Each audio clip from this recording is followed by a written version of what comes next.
Hi నమస్తే, నేను మీ journalist రెహమాన్ని. ఉత్తరాంధ్రలోనే అతిపెద్దదైనటువంటి Bhogapuram విమానాశ్రయం రేపు అంటే ఆగస్టు 1వ తేదీన ప్రారంభం కానుంది. ప్రధానమంత్రి నరేంద్ర మోదీ, కేంద్ర మంత్రులు, రాష్ట్ర మంత్రులు, ముఖ్యమంత్రి చంద్రబాబు నాయుడు అందరూ హాజరు కానున్నారు. దీన్ని ఒక కీలకమైనటువంటి కార్యక్రమంగా పెద్ద ఎత్తున అత్యంత ఘనంగా నిర్వహించేందుకు కూటమి ప్రభుత్వం సన్నాహాలు చేస్తోంది. దీనికి సంబంధించి ఉత్తరాంధ్రలోని 3 ఉమ్మడి జిల్లాలు ఏవైతే ఉన్నాయో, శ్రీకాకుళం ఉమ్మడి జిల్లా, ఉమ్మడి శ్రీకాకుళం జిల్లా, ఉమ్మడి విజయనగరం జిల్లా, ఉమ్మడి విశాఖపట్నం జిల్లా, ఈ 3 ఉమ్మడి ఉత్తరాంధ్ర జిల్లాల్లో ఎప్పటికప్పుడు కార్యక్రమం అంటే కౌంట్డౌన్ అంటే ప్రారంభమయ్యే వరకు 3 రోజుల పాటు మొన్నటి నుంచి మొదలుపెట్టారు. పెద్ద ఎత్తున ఒక 5K రన్లు కానీ ర్యాలీలు కానీ నిర్వహిస్తూ ఈ భోగాపురం ఎయిర్పోర్ట్ ప్రారంభోత్సవాన్ని ప్రజల్లోకి తీసుకువెళ్లేందుకు కూటమి ప్రభుత్వం నిన్న మొన్నటి నుంచి ప్రయత్నిస్తోంది. సో అటు భోగాపురంలో కానీ భోగాపురం సమీప ప్రాంతాల్లో కానీ పెద్ద ఎత్తున కటౌట్లు హడావిడి చాలా గట్టిగానే కనిపిస్తుంది. సో ఇదంతా ఇలా ఉంటే వైఎస్ఆర్ కాంగ్రెస్ పార్టీ అధినేత వైఎస్ జగన్ ఇదే ఉత్తరాంధ్రలో పర్యటన తలపెట్టారు. ముఖ్యంగా సిద్దిరి అప్పలరాజు ఎవరైతే తన కొడుకు యాక్సిడెంట్ కేసుకు సంబంధించి ఈయన A4గా ఉన్నటువంటి సిద్దిరి అప్పలరాజుని పోలీసులు అరెస్ట్ చేశారో ఆయన్ని పరామర్శించేందుకు వైఎస్ జగన్ ఉత్తరాంధ్ర పర్యటన తలపెట్టారు.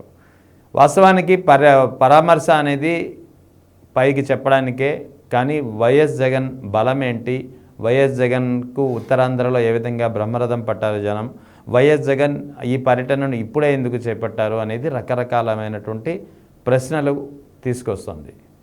ఎందుకు అంటే ఓవైపు 1వ తేదీన అంటే రేపు భోగాపురం విమానాశ్రయం ప్రారంభోత్సవం కానుంది. దీనికి సంబంధించినటువంటి ఈ భోగాపురం విమానాశ్రయం క్రెడిట్ అంతా మాదే అని ఈ ప్రారంభోత్సవ కార్యక్రమాన్ని అత్యంత ఘనంగా జరిపించి క్రెడిట్ అంతా మాదే అని చెప్పుకునే ప్రయత్నంలో కూటమి ప్రభుత్వం ఉంటే, అంతకంటే ముందే వైఎస్ జగన్ నిన్న శ్రీకాకుళంలో పర్యటించినటువంటి శ్రీకాకుళం జిల్లాలో చేపట్టినటువంటి పర్యటన, ఉత్తరాంధ్ర పర్యటన కూటమి పార్టీకి ఒక షాకింగ్ అంశంగా మారింది. ముఖ్యంగా జీర్ణించుకోలేని అంశంగా మిగిలింది.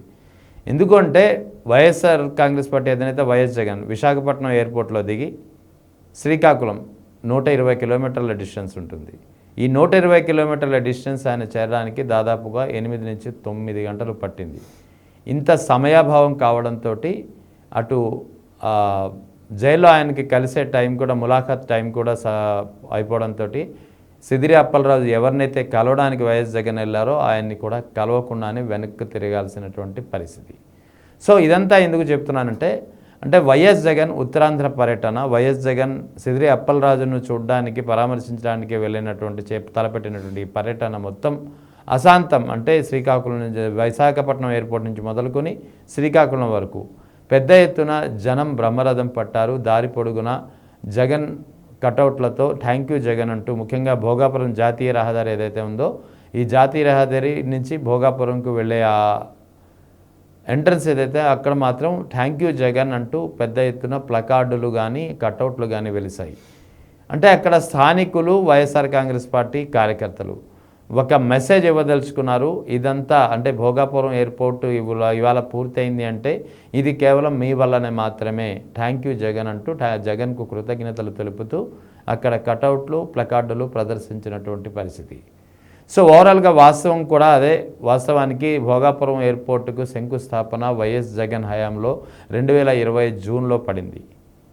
సో జూన్లో పడిన తర్వాత అప్పటి నుంచి ఆగమేఘాలపై అంటే ల్యాండ్ ఎక్విజిషన్ కానీ, లేదా ఎయిర్పోర్ట్కి సంబంధించినటువంటి ఇంటర్నల్ అండ్ సెక్యూరిటీ పర్మిషన్స్ కానీ, లేదా R&R సెటిల్మెంట్ కానీ, ఇన్నర్ రోడ్ల విషయంలో కానీ, ఎలక్ట్రిసిటీ వాటర్ ఎలొకేషన్ విషయంలో కానీ, ఇలా అన్ని విషయాల్లోనూ అప్పటి వైఎస్ జగన్ ప్రభుత్వం ఆగమేఘాలపై పర్మిషన్లు ఇప్పించడమే కాకుండా భూసేకరణను కూడా చాలా ఫాస్ట్గా ఇవ్వడము, అంతేకాకుండా R&R సెటిల్మెంట్ కూడా చేసేయడంతో ఎటువంటి డిస్ప్యూట్ లేకుండా భోగాపురం ఎయిర్పోర్టు నిర్మాణం ప్రారంభం కావడానికి ఆస్కారం లభించింది. ఇక ఆ భోగాపురం ఎయిర్పోర్టు కాంట్రాక్ట్ దక్కించుకున్నటువంటి GMR సంస్థ ఎప్పుడైతే పర్మిషన్లు మొత్తం వచ్చినాయి, ల్యాండ్ కూడా అవైలబిలిటీలో ఉంది, అన్నీ ఉండడంతో ఆగమేఘాలపై ఇచ్చినటువంటి షెడ్యూల్ ప్రకారం టకటక నిర్మాణ పనులు ప్రారంభించింది.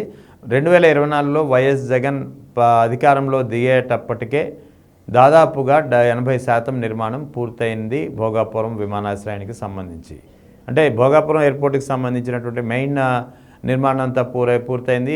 రన్వే కూడా పూర్తయిపోయింది. ఇంకా ఇంటర్నల్ రోడ్స్ కానీ, ఇంటర్నల్ డెకరేషన్ కానీ, ఇంటర్నల్ అరేంజ్మెంట్స్ కానీ పూర్తి కావాల్సి ఉండింది. సో ఈ కూటమి ప్రభుత్వం అధికారంలోకి వచ్చిన తర్వాత ఈ 2 కాలంలో మిగిలిన కార్యక్రమాలు పూర్తయ్యాయి. ఇప్పుడు క్రెడిట్ అంతా మాదే అని చెప్పి ఏదైతే చెప్పుకునే ప్రయత్నం కూటమి ప్రభుత్వం చేస్తుందో, నిజంగా కూటమి ప్రభుత్వానికి భోగాపురం ఎయిర్పోర్ట్ పట్ల చిత్తశుద్ధి ఉంటే, కన్సర్న్ ఉంటే, కమిట్మెంట్ ఉంటే భోగాపురం ఎయిర్పోర్టుకు విశాఖ నుంచి భోగాపురం ఎయిర్పోర్టుకు రోడ్డు కనెక్టివిటీ నేరుగా లేదు.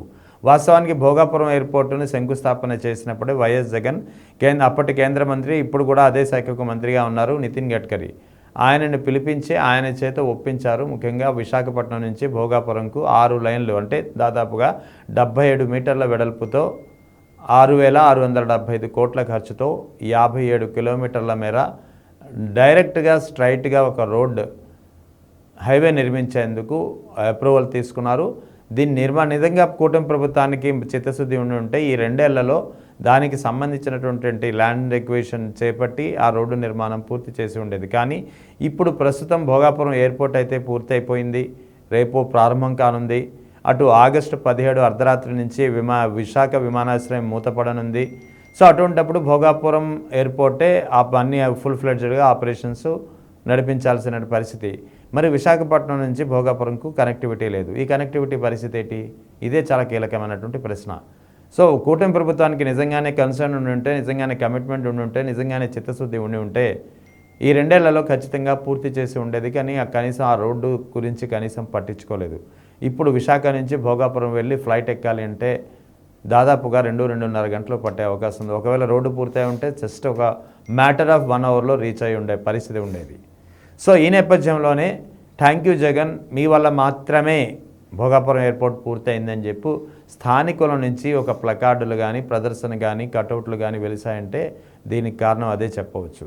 సో ఇదంతా ఒక ఎత్తు అయితే, రెండవది భోగాపురం ఎయిర్పోర్ట్ ప్రారంభం ప్రధాని నరేంద్ర మోదీ చేతుల మీదుగా కేంద్ర మంత్రులు, ముఖ్యమంత్రి, రాష్ట్ర మంత్రుల సమక్షంలో అత్యంత ఘనంగా జరిపించి క్రెడిట్ కొట్టాలని చూసినటువంటి ప్రభుత్వానికి ఎదురైంది. ముఖ్యంగా వైఎస్ జగన్కు బ్రహ్మరథం పట్టారు జగన్.